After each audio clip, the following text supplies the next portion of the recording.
अस्सलामुअलैकुम रहमतुल्लाहि वबरकातुहू। दोस्तों कैसे हैं आप लोग। उम्मीद करते हैं कि आप तमाम लोग ठीक ठाक होंगे, खैरियत से होंगे। आज की वीडियो में हम कुवैत की कुछ इंपॉर्टेंट जो अपडेट आ रही है वो आप लोगों के साथ शेयर करने वाले हैं। तो अगर आप कुवैत में रहते हैं या कुवैत से बाहर हैं तो इस वीडियो को आप जरूर से देखें। ये वीडियो आप लोगों के लिए काफ़ी ज़्यादा बड़ी और इम्पोर्टेंट होने वाली है। पहली अपडेट ये है कि कुवैत DGCA के सोर्सेस ने बताया है कि जो अजनबी कुवैत आ रहे हैं तमाम एयरलाइंस को ये कहा गया है कि जो भी मुसाफिर कुवैत का सफ़र कर रहे हैं उनका जो भी डॉक्यूमेंट है वो सब कुछ चेक किया जाए, सारा डॉक्यूमेंट ओके है तभी उनको कुवैत आने की परमिशन दी जाए।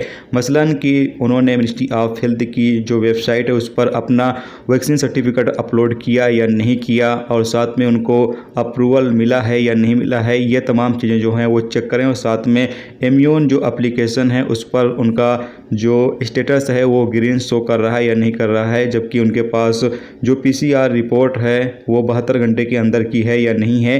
ये तमाम चीज़ें जो हैं वो चेक करने के बाद ही एयरलाइंस कंपनी जो है वो मुसाफिर को कुवैत लेकर आएँ। अगर एयरलाइंस कंपनी इस रूल्स को फॉलो नहीं करती हैं तो यहाँ पर बताया ये गया है कि एयरलाइंस कंपनियों पर जो है वो 500 KD का फ़ाइन किया जाएगा और अगर दोबारा गलती दोहराई जाती है एयरलाइंस कंपनी की तरफ से तो फिर जुर्माना जो है वो दुगना कर दिया जाएगा, नहीं जुर्माना बढ़ा दिया जाएगा। तो यहाँ पर जो भी मुसाफिर कुवैत जाना चाहते हैं उनका जो डॉक्यूमेंट है वो पूरा ओके होगा तभी आपको फ़्लाइट में जो है वो सवार किया जाएगा। अगर कोई भी एक चीज़ कमी है तो आपको जो है वो फ़्लाइट में चढ़ने की परमिशन नहीं दी जाएगी, आप कुवैत का सफ़र नहीं कर सकते हैं।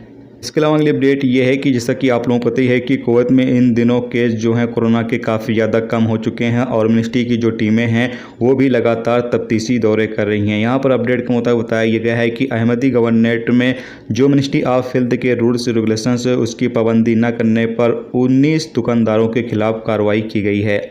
आगे बताया यह गया है कि जो मिनिस्ट्री की टीमें हैं वो इन दिनों लगातार तफ्तीशी दौरे कर रही हैं, चाहे दुकान हो गया, मार्केट हो गया या फिर जो मॉल वगैरह हैं, रेस्टोरेंट हैं, कैफ़े है, नाई की दुकान है, ब्यूटी पार्लर है, यानी अलग अलग सेक्टर में जो है वो लगातार तफ्तीशी दौरे जो है वो मिनिस्ट्री की टीमें जो हैं वो कर रही हैं। और जहाँ पर जो रूल्स रेगुलेशंस बनाए गए हैं उसकी पाबंदी नहीं की जा रही है, ऐसे दुकानदारों के खिलाफ भी कार्रवाई की जा रही है, ऐसी दुकानों को बंद भी किया जाता है और जुर्माना भी लगाया जाता है। जबकि इसके अलावा अगली अपडेट ये है कि कुवैत मिनिस्ट्री ऑफ हेल्थ की तरफ से यहाँ पर कहा यह गया है कि जो लोग कुवैत से बाहर वैक्सीन लगवा रहे हैं वो कुवैत में जो मंजूर शुदा वैक्सीन है उसको ही लगवाएं और साथ में जो अपना सर्टिफिकेट है वो मिनिस्ट्री की वेबसाइट पर अपलोड करें ताकि उनका जो वैक्सीन सर्टिफिकेट है उसको अप्रूवल दिया जा सके। जबकि यहाँ पर यह भी कहा गया है कि आपको जो है वो किसी और मिनिस्ट्री की वेबसाइट को जो है वो इस्तेमाल नहीं करना है, जो मिनिस्ट्री ऑफ हेल्थ की वेबसाइट है उसका ही आपको इस्तेमाल करना है। जो पोर्टल दिया गया है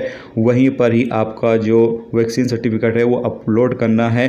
अगर आप किसी और मिनिस्ट्री की वेबसाइट पर अपलोड करते हैं अपना सर्टिफिकेट तो वहाँ से आपका जो सर्टिफिकेट है वो मंजूर नहीं किया जाएगा। सिर्फ मिनिस्ट्री की जो वेबसाइट है, जो पोर्टल दिया गया है मिनिस्ट्री ऑफ हेल्थ की तरफ से, उसी वेबसाइट पर अगर आप अपना सर्टिफिकेट अपलोड करते हैं तो वहीं से ही आपको मंजूरी जो है वो दी जाएगी। तो ये दोस्तों आज की कुवैत की कुछ बड़ी और इंपॉर्टेंट खबरें जो आप लोगों के साथ शेयर की गई। तो उम्मीद करता हूँ ये वीडियो आपको पसंद आई होगी। पसंद आई वीडियो को लाइक और शेयर जरूर करें। चैनल पर नए हो चैनल को सब्सक्राइब कर लें क्योंकि यहाँ पर आपको कुवैत के हवाले से जो भी ताज़ा तरीन अपडेट, ताज़ा तरीन जानकारी होगी वो आप तमाम दोस्तों के साथ शेयर की जाती रहेगी। चलिए फिर मिलते हैं नेक्स्ट टॉपिक के साथ, अपना ख्याल रखिए। खुदा।